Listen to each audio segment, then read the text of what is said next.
मेरा सब्जेक्ट है कपास। कपास की ज़मीन काली मिट्टी होनी चाहिए और मई के महीने में ज़मीन को तैयार किया जाता है। इसके बाद उसको बेड बना के कपास के लिए ज़मीन तैयार हो जाती है। कपास का बीज 3000 रुपये किलो का मिलता है। उसका उत्पादन 12 से 15 कुंटल के बीच में होता है पैदावार, और उसका रेट है 7,500 से 8,500 रुपये कुंटल का रेट है। उसकी लागत आती लगभग 20 से 25,000 रुपये प्रति एकड़। ठीक है, किसानों को लगाना चाहिए और अधिक से अधिक पैदा करने के सारे उपाय अपने पास में है और सारा सुझाव भी अपने पास में है। और जो लोग भी लगाना चाहते हैं तो अपन सहमति पूरी लगाओ। जी, उसका धागा में कपड़ा भी बनेगा। जी सर, कपास में लगने वाला खतरनाक कीड़ा कौन सा है? व्हाइट फ्लाई, ग्रीन फ्लाई और इल्ली सर। उसका नाम क्या है? इल्ली लगती है सर उसको। व्हाइट फ्लाई, ग्रीन फ्लाई तो व्हाइट टाइप के मच्छर होते हैं। जी सर। उसमें दवाई क्या डलती है जायसवाल जी? कपास में फैमिली को डालना पड़ता है। अरे टेक्निकल बताओ, वो तो फिर एक ही कंपनी का बिकेगा ऐसे में। मोनोकोटोफास नाम बता दो तो अपना दवाई का नाम कितनी बता। दूरी में लगाते हैं पौधे से पौधे? 1.5 फुट की दूरी पे लगता है सर। पौधे से पौधे की 1.5 फुट की दूरी और 4 फुट की चौड़ाई में। चौड़ाई में। और उसके बाद पानी कैसे देते हैं? जी सर, पानी कैसे देते हैं? पानी उसको हर सारणी में छोड़ा जाता है। हाँ, और उसमें कितने समय के बाद उत्पादन होता है?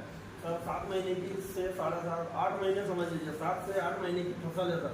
उसके बाद कौन सी चीज लगाते हैं उसके बाद में मूंग लग सकती है सर। लगाते हो क्या नहीं आप? नहीं सर, पानी का साधन नहीं है तो मैं नहीं लगा पाऊंगा। मूंग नहीं लगाते? नहीं सर। तो क्या उसके बाद में पेड़, बस एक ही फसल लगती है सर। उसके बाद पेड़ उखाड़ के फिर से नया तैयारी के लिए उसको। मेरा नाम कुमार साहू है। मेरा वेज 7 नंबर का है और मेरा जो विधान था वो फसल उत्पादन एवं प्रबंधन था। इसमें प्राचीन कृषि पद्धतियाँ और आज की कृषि में बदलाव के बारे में जानकारी और फसलों के प्रकार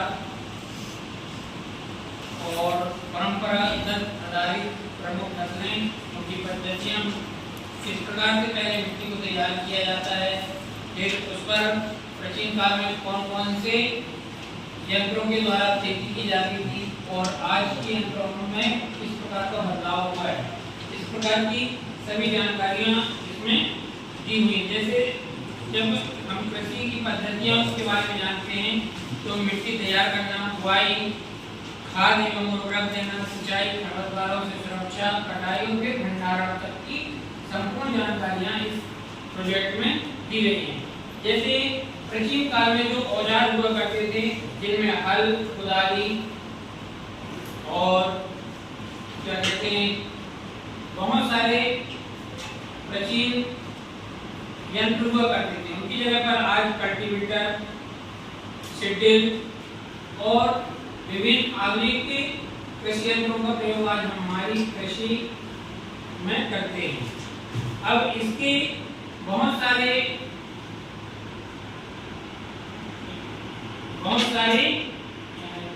चक्र होते हैं। इसमें बुआई, बीजों का चयन, परंपरागत औजार, सीड ड्रिल, खाद, उर्वरक और रासायनिक उर्वरकों का प्रयोग और जो घर की खाद होती है उसका प्रयोग, फिर उसके लाभ, सिंचाई के स्रोत, इसमें भी परंपरागत स्रोत और तरीकों के बारे में पढ़ना है। जैसे पहले मोट गिरनी जो हुआ करती थी, चैन वाले पंप हुआ करते थे, ढेकली हुआ करती थी, रहट हुआ करते थे, जिनके माध्यम से लोग सिंचाई करते थे। आज मशीनों के माध्यम से छिड़काव यंत्र, ड्रिप यंत्र और बहुत सारी पद्धतियों से सिंचाई किया जाता है। इसके बाद फिर खरपतवारों से सुरक्षा के लिए आज हम आधुनिक रासायनिक पदार्थों का या दवाइयों का प्रयोग करते हैं। इसके बाद फिर उसकी कटाई और भंडारण का इस प्रकार इसमें वर्णन है।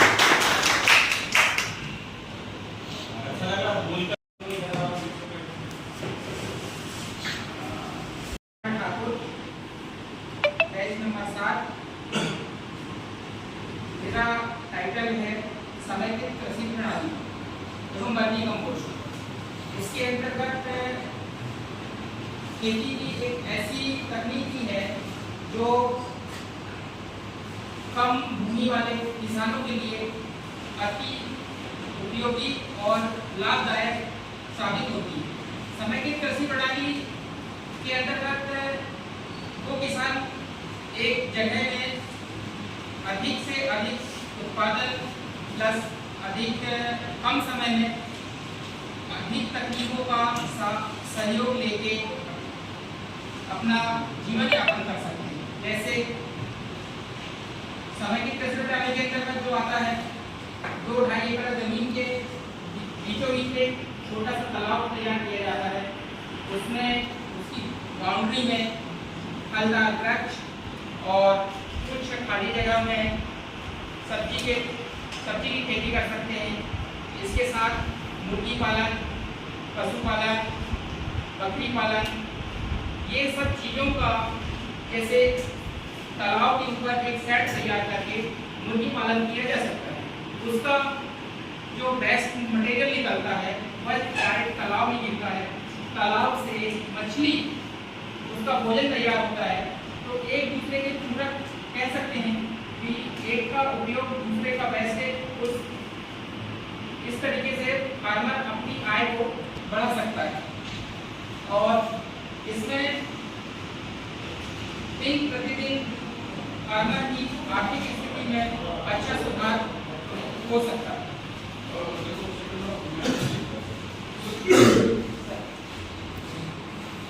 नमस्कार साथियों, मेरा नाम रोमेंद्र गुप्त है।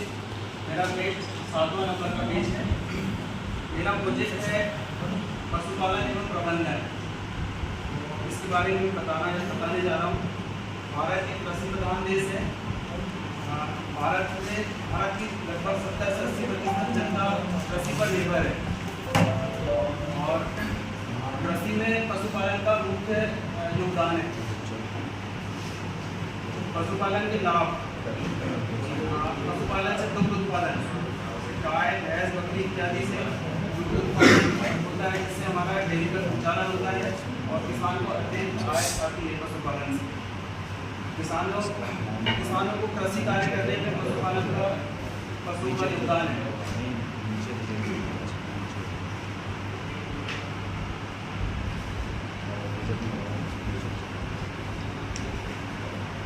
पशुओं का कृषि उर्वरक शक्ति बढ़ाने में भी योगदान है। पशुओं के गोबर के हिसाब से भूमि की उर्वरक शक्ति बढ़ती है।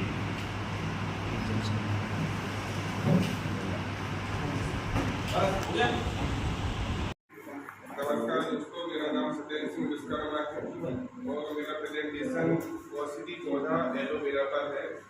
जैसे कि आप जानते हैं, एलोवेरा के बहुत सारे नाम हैं। कोई बता सकता है एलोवेरा के अन्य नाम? रत्नकुमारी और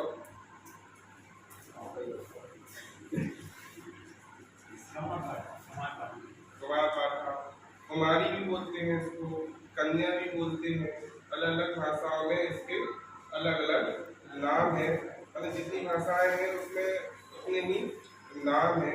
एलोवेरा एक औषधि पौधा है जिससे विभिन्न प्रकार की औषधियाँ बनाई जाती हैं।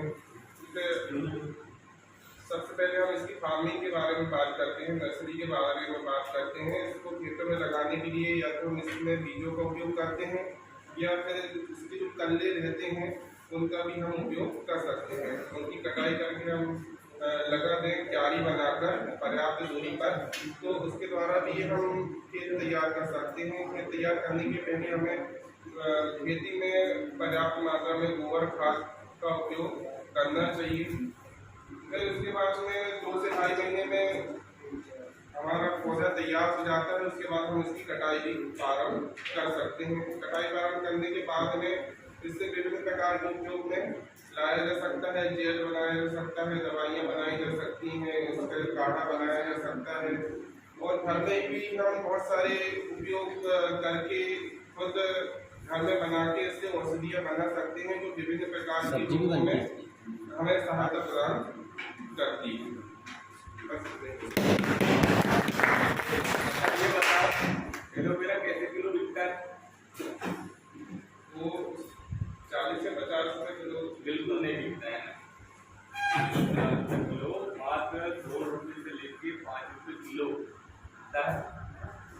ठीक है। नमस्कार, मैं देसी डिप्लोमा 7th बैच का 7वां बैच का छात्र हूँ। मेरा जो प्रोजेक्ट था मसूर की खेती उत्पादन एवं प्रबंधन का मिला था, जिसका वर्णन मैं आपके सामने कर रहा हूँ। मसूर एक दलहनी फसल है, इसलिए इसकी बुवाई से पहले मिट्टी की जांच और खेत की तैयारी जरूर कर लें। रबी सीजन में भी मसूर की खेती की जाती है। इसमें अधिक पैदावार के लिए 15 अक्टूबर से लेकर 15 नवंबर तक बुवाई कर देनी चाहिए। इसका जो बीज बुवाई के टाइम जो बीज लगता है वो 15 से 20 किलो प्रति एकड़ की दर से लगता है।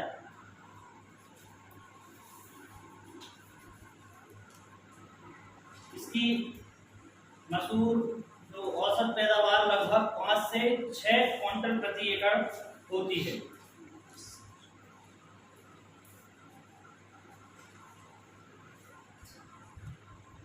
कहाँ लगाई जाती है, कैसी भूमि में लगाई जाती है? मसूर हल्की जगह में, हल्की बर्रीली जमीन में लगाई जाती है। इसमें जो रोग कौन सा लगता है? शुरू में ही रोग लग जाता है। माहू उकटा उसको विल्ट बोलते हैं, है ना? उसको हम कैसे कंट्रोल करते हैं? बीजोपचार के माध्यम से, है ना? फिर और आगे बस मसूर का क्या बनता है? दाल बनती है। बस नमकीन में डालते हैं और नमकीन में डालते हैं। उसके अलावा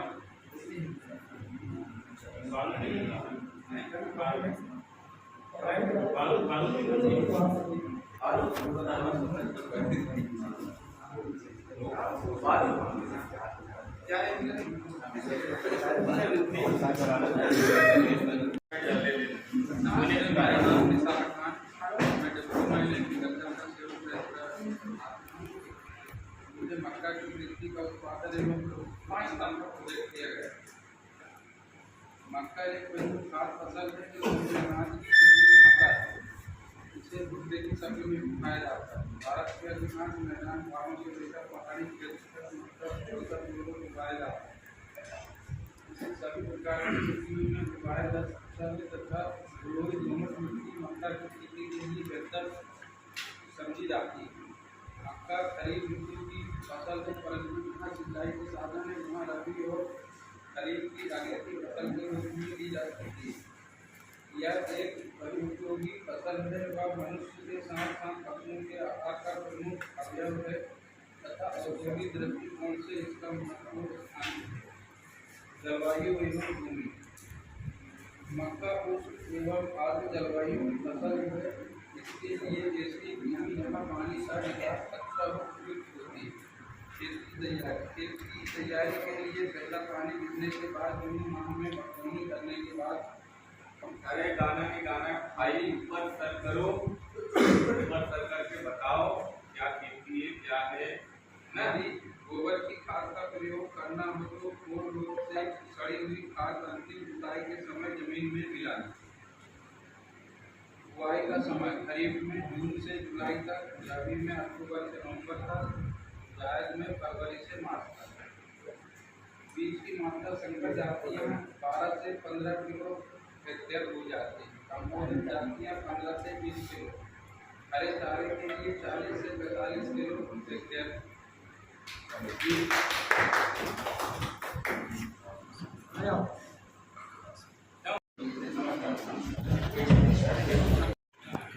साथियों को मेरा नमस्कार। मैं देसी डिप्लोमा का 7th बैच का छात्र हूँ और मेरा प्रोजेक्ट है लाख की खेती एवं उसका संरक्षण। मैं उसके बारे में आपको विस्तार से बताऊँगा।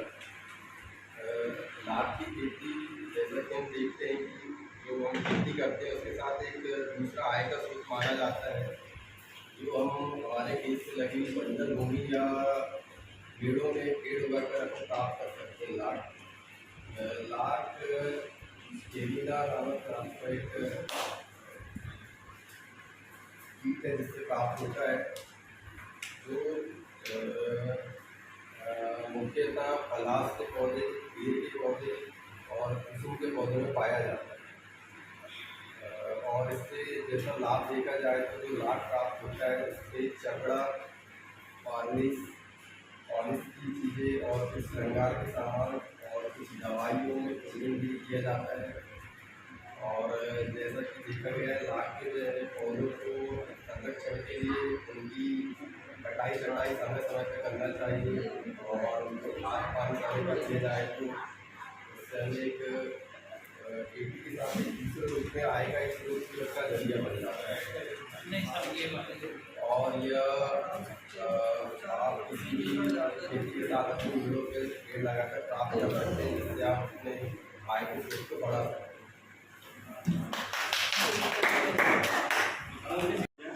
देसी डिप्लोमा में मुझे मिर्च उत्पादन एवं प्रबंधन तकनीक का प्रोजेक्ट मिला है, जिसमें पहले के ज़माने में किसान जो है मिर्च उत्पादन करता था तो उसमें उतनी तकनीक नहीं थी और जो उत्पादन लेता था कम से कम उत्पादन लेता था। पर अभी के समय में मिर्च का उत्पादन या मिर्च कहना चाहिए फसलों की मसालों की राजा कहा जाता है और इसका उपयोग हर जगह मसाले के रूप में होता है। और इसका उपयोग इसके उत्पादन को ज़्यादा से ज़्यादा बढ़ाने के लिए किसानों में नई तकनीक लाई है, जिसमें मैं उसके बारे में आपको थोड़ी सी जानकारी दूंगा।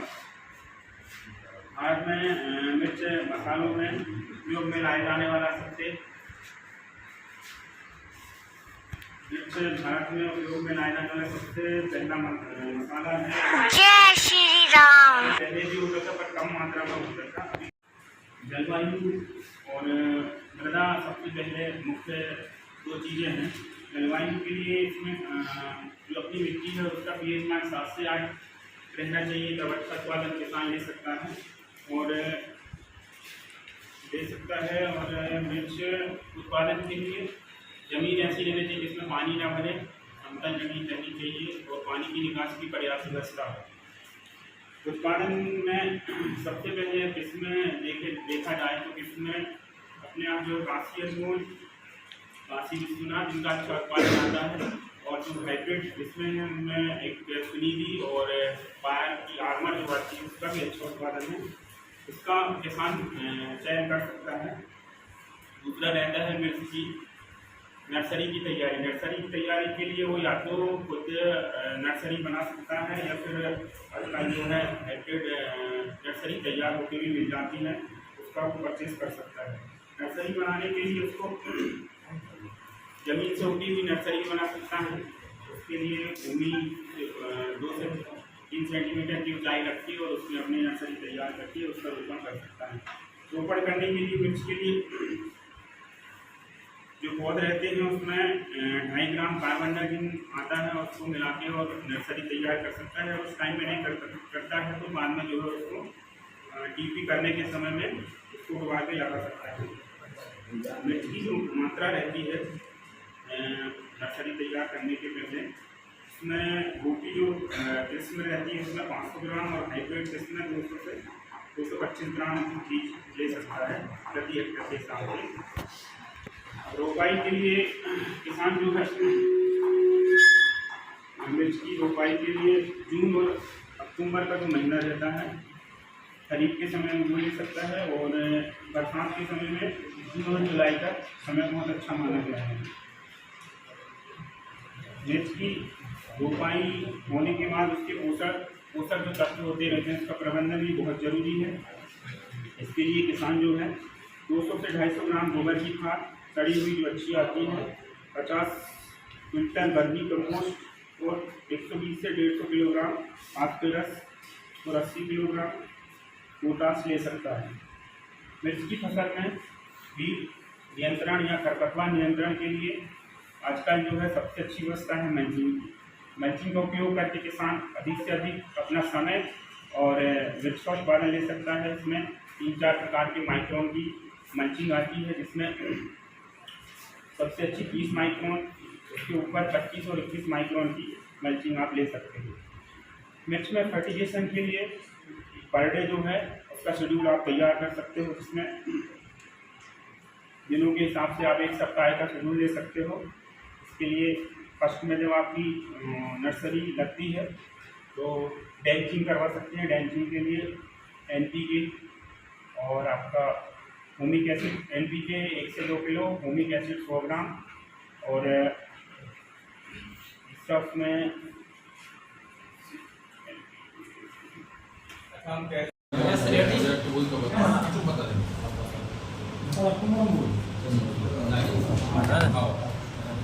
सभी सम्माननीय अल्लाह नहीं करेंगे कोई पंचायत वाली सम्मानित साथियों और सभी को नमस्कार। हम लोग सभी लोग देसी डिप्लोमा कोर्स अपने बिजनेस को चलाने के लिए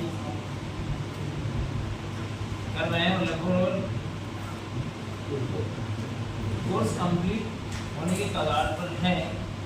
लास्ट एग्जाम रहेगा हम लोगों के और सभी लोगों को क्यों विवेक क्या बुलवा रहा है नाम नहीं हो रहे खड़े होकर जरा एक बार तुम बता दो, अपना बता दो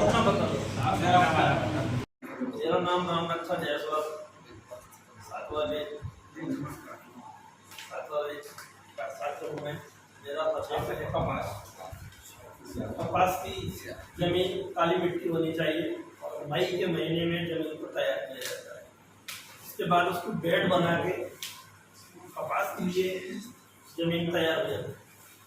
कपास का बीज 3000 रुपये किलो का मिलता है। उसका उत्पादन 12 से 15 कुंटल के बीच में होता है पैदावार, और उसका रेट है 7,500 से 8,500 रुपये कुंटल का रेट। उसकी लागत आती है लगभग 20 से 25,000 रुपये प्रति एकड़। ठीक है, किसानों को लगाना चाहिए और अधिक से अधिक पैदा करने के सारे उपाय अपने पास में है और सारा सुझाव भी अपने पास में है। और जो लोग भी लगाना चाहते हैं तो अपनी सहमति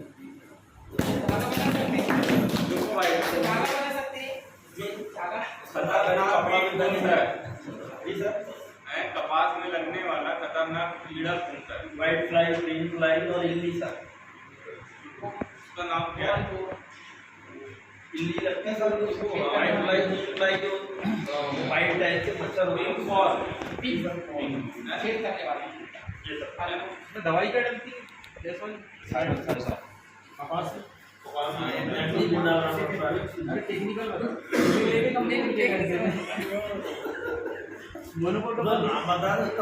कितनी दूरी में लगाते हैं पौधे से पौधे? 1.5 फुट की दूरी पे लगता था। पौधे से पौधे की 1.5 फुट की दूरी और 4 फुट की चौड़ाई में। चौड़ाई में। और उसके बाद पानी कैसे देते हैं? ये सर पानी कैसे देते हैं? पानी उसको हर पानी में छोड़ा जाता है। मैं जय कुमार चंद्रवंशी, देसी डिप्लोमा का मैं 7 बैच का छात्र हूँ। मुझे मछली पालन का प्रोजेक्ट मिला है, जिसमें मछली पालन में टैंक में मछली पालन के लिए मुझे प्रोजेक्ट मिला है। जैसे कि हम जानते हैं मछली पालन एक प्रकार का खेती या फिर आय का साधन होता है। मछली 2 प्रकार से पाली जाती है, या तो टैंक में या तालाब में। तालाब में मछली पालन के लिए अधिक लागत आती है, इसलिए उसे कम लागत के रूप में टैंक में मछली पालन कर सकते हैं। टैंक में मछली पालन के लिए हमें कम जगह की आवश्यकता होती है एवं लागत भी कम आती है। जैसे कि टैंक में हम छत पे भी मछली पालन कर सकते हैं, या घर के पीछे पड़ी हुई जगह पे हम छोटे छोटे टैंक बनाकर मछली पालन कर सकते हैं। जैसे कि हम जानते हैं कि लागत कम आना छोटे किसानों के लिए भी उपयोगी होता है।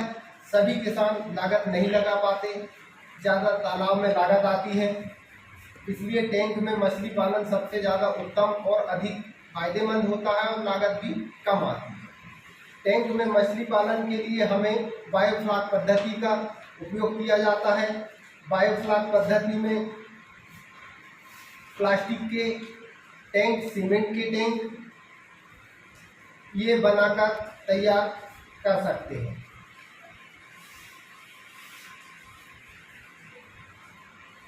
हम कैसे उन्हें चयन करें, इसके लिए हमें ये जरूरी होता है कि हमारे पास लागत क्या है। बायोफ्लॉक पद्धति में लागत कम आती है। इस पद्धति से बायोफ्लॉक के रूप में मछली पालन कर सकते हैं। बायोफ्लॉक का अर्थ होता है कि मत्स्य पालन के लिए एक अपशिष्ट प्रबंधन तकनीकी, जिससे मछली एवं अन्य जलीय जंतुओं के मल मूत्र आदि से जीवाणुओं से प्रोटीन युक्त भोज्य पदार्थ में बदला जाता है, जिसे मछलियाँ खाती हैं। यह पर्यावरण के अनुकूल तकनीकी है, जिससे कम जगह पर पानी, कम लागत मत्स्य उत्पादन किया जाता है। बायोफ्लॉक में मछली पालन के लिए जैसे हम कार्प, फंगेसिया,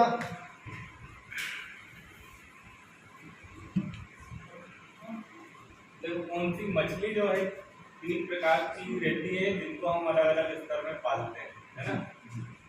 रोहू, कतला और मृणाल, तीनों अलग अलग है, बीच में और एक ऊपर में। तीनों एक दूसरे को इंटरफेयर नहीं करते, अपना अपना भोजन खाती है और अपने अपने स्तर में रहती है। इसलिए मछली पालने का बहुत अच्छा फायदा निकलता है अपने को, यदि इनको लिया जाए, है ना। ठीक है, ऐसे ही है ना। तो बहुत बढ़िया, आपने अच्छी जानकारी दी है ना। एक ही में तालाब में सर तीनों पाल सकते हैं। अल्लाह नहीं करो यार। मेरे को अपने क्लास में एक असाइनमेंट मिला था, मटर उत्पादन एवं प्रबंधन, जिसकी मैं जानकारी आपको विस्तृत रूप में देना चाहता हूँ। मटर की बुआई मध्य अक्टूबर से नवंबर तक की जानी चाहिए, जो खरीफ की फसल में कटाई पर निर्भर करती है। फिर भी बुआई का उपयुक्त समय अक्टूबर से आखिरी सप्ताह के नवंबर तक रहता है। 1 एकड़ में मटर लगाने की विधि: 1 एकड़ में 50 से 55 किलो के सम खाद डालकर मटर की बोनी की जानी चाहिए, जिसमें बीज की मात्रा 15 से 20 किलो तक रहनी चाहिए। मटर में डालने वाली खाद: मटर का पौधा पानी खाद की कमी के कारण मुरझाता है, इसलिए मटर की फसल में पर्याप्त पानी खाद का उपयोग करें। साथ ही अधिक उपज लेने के लिए नाइट्रोजन, फास्फोरस का उपयोग करें। मटर को कौन से महीने में बोया जाना उचित रहेगा? अगेती किस्म की मटर की रोपाई अक्टूबर के महीने में की जाती है, वहीं पछेती किस्म की मटर की खेती नवंबर के माह में अंत में की जाती है। मटर का सबसे अच्छा बीज किस प्रजाति का पाया जाता है? अगर आप किसान भाई हैं और इस सितंबर महीने में किसी फसल के लिए खेती करना चाहते हैं तो आप मटर की कुछ उन्नत किस्म खेती कर सकते हैं, जिसमें अकेला, काशी नंदिनी, पूसा, मटर 155 आदि हैं। 80 से 90 दिन जीवित पौधे रहता है, अंकुरण क्षमता अधिक रहती है।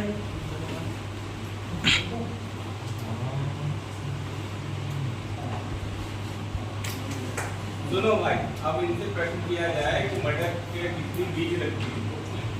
बीज दर क्या है मटर एक से? इसमें लगा था 15 से 20 किलो। ये है कि उसकी वैरायटी जल्दी लगाई जाए। 155 पूसा और अधानी बोलेगी, किसने बोलने के लिए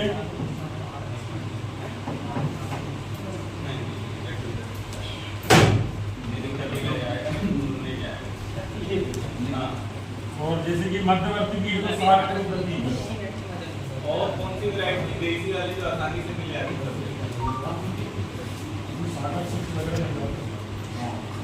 क्या नाम बता देगा सागर की? बताओ कौन सी? अर्जुन और रचना नहीं बोल रहे, ठीक है। और उसके बाद में मटर कितने दिनों की फसल है? 90 दिन। कितने बार तुड़ाई की जाती है? 3 बार। कितना उत्पादन होता है?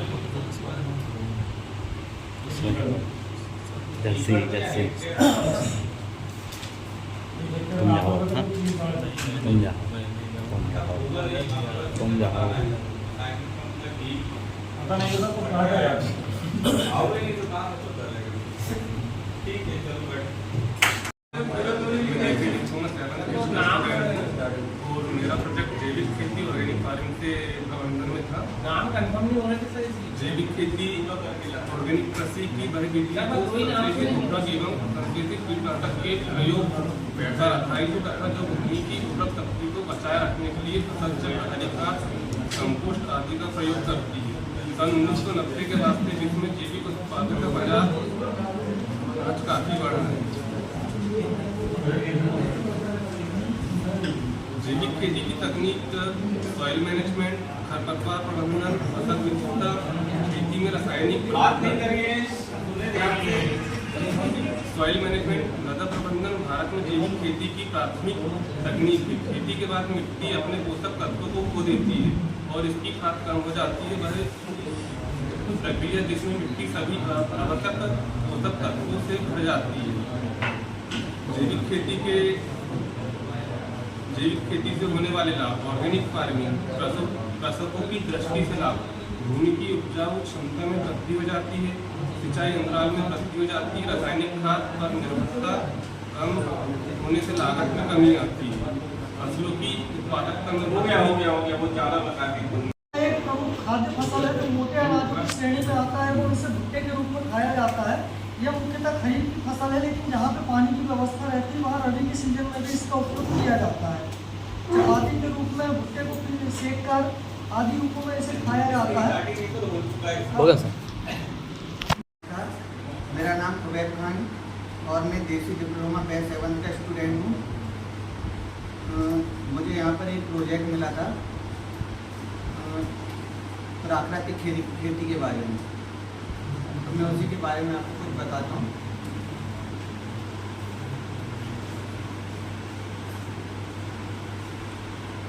प्राकृतिक खेती को रसायन मुक्त खेती से रूप में परिभाषित किया जा सकता है, जिसमें केवल प्राकृतिक आदानों का उपयोग करता है। कृषि परिस्थिति में अच्छी तरह से आधारित ये एक विविध कृषि प्रणाली है जो फसलों, पेड़ों और पशुधन को एकीकृत करती है, जिसमें कार्यात्मक जैव विविधता के इष्टतम उपयोग की सुविधा मिलती है। प्राकृतिक खेती कई अन्य लाभों जैसे कि मिट्टी की उर्वरकता और पर्यावरण। प्राकृतिक खेती के स्तंभ बताइए या कंपोनेंट बताइए या अवयव बताइए।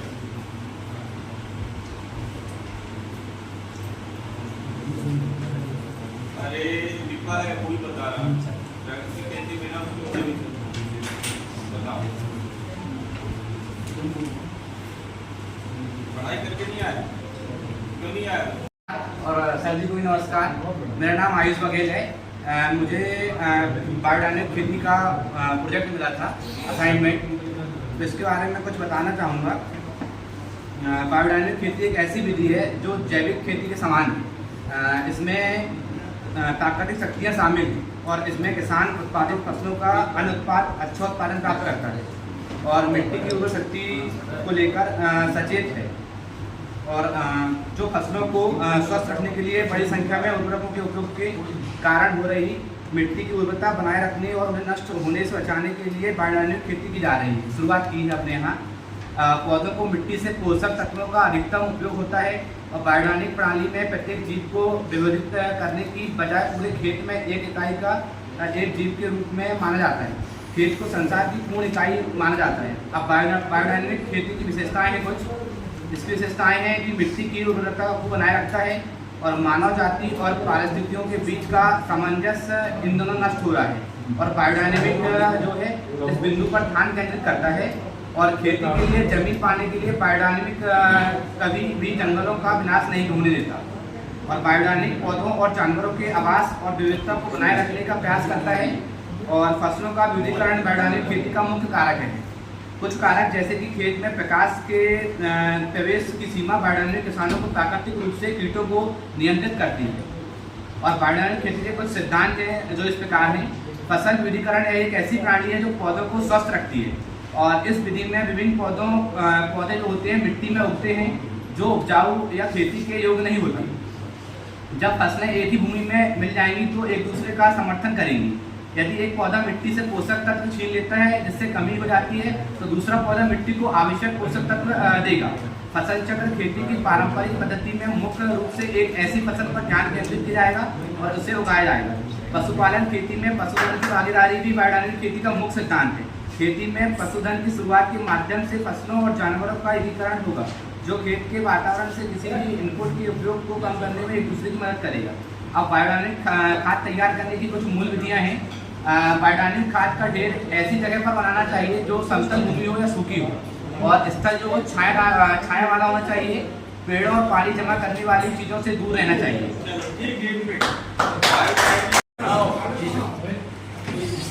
साथियों को मेरा नमस्कार। मेरा नाम विजय कुमार राय है और मैं 7th बैच का स्टूडेंट हूँ। मुझे गेहूँ का असाइनमेंट मिला था। टाइटल पूरा बोलो। गेहूँ उत्पादन एवं उसकी उन्नत तकनीकी उत्पादन। गेहूँ की खेती के लिए समशीतोष्ण जलवायु की आवश्यकता होती है। इसकी खेती के लिए अनुकूल तापमान बुआई के समय 20 से 25 डिग्री सेंटीग्रेड उपयुक्त माना जाता है।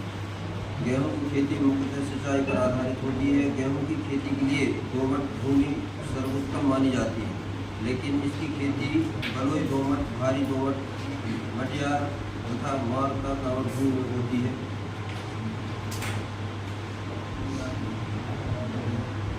हो गया खत्म। बंद करो। मेरा नमस्कार सर। नमस्कार। मेरा नाम धर्मेंद्र कुमार है। मैं देसी डिप्लोमा 7th बैच का स्टूडेंट हूँ। मैं प्राकृतिक खेती में GS सीड की खेती के बारे में अपना प्रेजेंटेशन देना चाहता हूँ। भारत की पहली संकर किस्म GS सीड। जिया की खेती किसान भाइयों की आर्थिक समृद्धि में सहायक होने के साथ ग्रामीण समाज को पौष्टिक एवं स्वास्थ्यवर्धक अन्न उपलब्ध कराने में सहयोगी। इससे पर्याप्त मात्रा में विटामिन A, B, E तथा मिनरल जैसे sulphur, iron, iodine, magnesium, manganese, डाइसिक और थाइमिन के अतिरिक्त एंटीऑक्सीडेंट भी प्रचुर मात्रा में पाए जाते हैं। मुख्य स्वास्थ्यवर्धक गुण। प्रकृति में उपलब्ध समस्त खाद्य पदार्थों में अपेक्षाकृत चिया सीड में सर्वाधिक मात्रा में फाइबर पाया जाता है। चिया सीड में ओमेगा आयरन का सबसे बड़ा वानस्पतिक स्रोत है जो हृदय तथा कोलेस्ट्रॉल संबंधित बीमारियों की रोकथाम के लिए महत्वपूर्ण है। चिया सीड शरीर में फ्री रेडिकल को बाहर निकालने में बहुत सहायक है।